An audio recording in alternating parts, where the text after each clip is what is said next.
Students in Bangladesh are stepping up the pressure on public officials linked to the ousted previous government. The Chief Justice and 5 Supreme Court judges have resigned in a shake-up of the judiciary. Another high-profile Bangladeshi figure falls in the face of popular protest. These students came out to demand Chief Justice Abidul Hassan step aside. The demonstrators were clear in their demands and reportedly warned of, quote, dire consequences if he did not leave the post.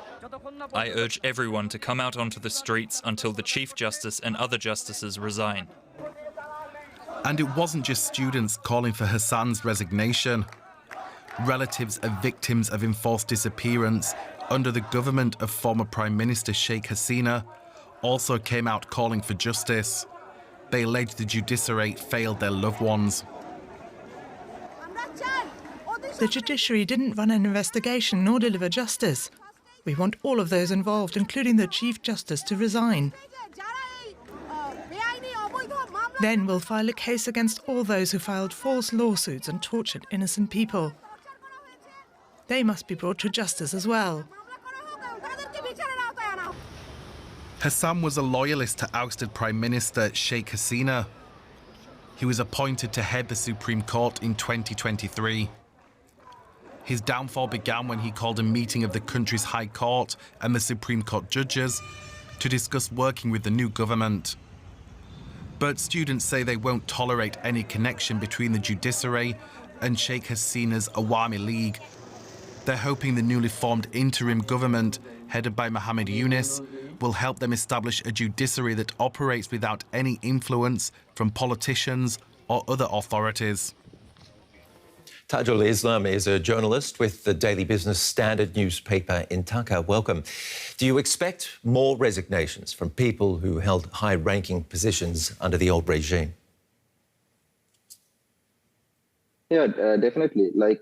Right now, the students are talking about anyone. The students are demanding resignation of anyone who was previously linked to Sheikh Hasina's government.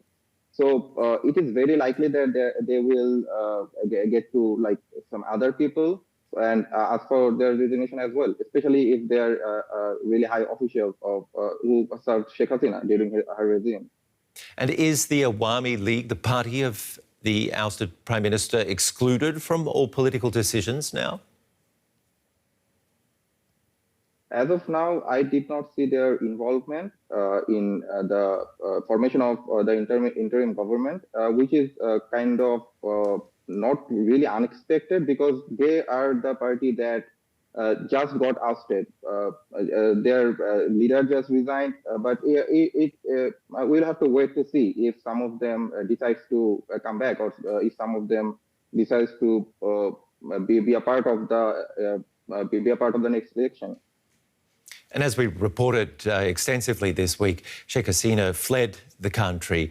There've been expectations that she could return at some stage. What about the return, though, of so many of the Hindu minority people who've been fleeing the country or trying to get out of the country because of mob violence?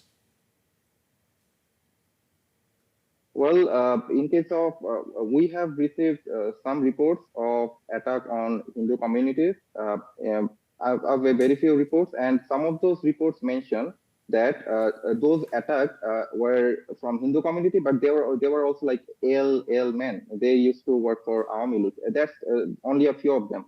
All sorts of violence are not expected in any situation. Our new interim government chief, he already called on to stop all the violence if people have faith on him.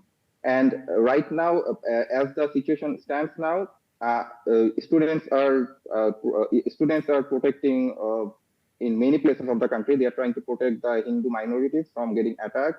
They are protecting the temples and all the other religious places, for including Hindu and all the other religions. So students are stepping in where police are usually active because they've been on strike. But tell me, how safe is Bangladesh? How safe are the streets right now for any religion or minority? Well, we had a few instances of robbers attacking the attacking some of the houses inside Dhaka and outside Dhaka. Right after Sheikh Hasina fled. After the fleeing of Sheikh Hasina, it created a vacuum. We had zero law enforcement and everything. The situation in the country could have gone really worse. But like, fortunately, it stopped at some point because the students stepped in. For example, I can talk about myself. When I went to sleep last night or the night before that, I had to stay on alert that there might be a robbery attack on my own home.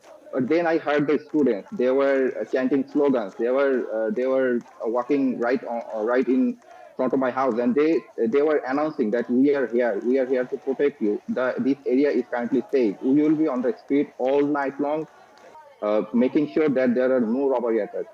And students have already created multiple volunteer groups on WhatsApp and other platforms where they communicate with each other, where they communicate with the people who live in those areas, and they respond. They send a team anywhere where there's a possible tension of a robbery or anything like that. We'll have to leave it there. Journalist Tajul Islam, thank you for bringing us the latest there on developments in Bangladesh.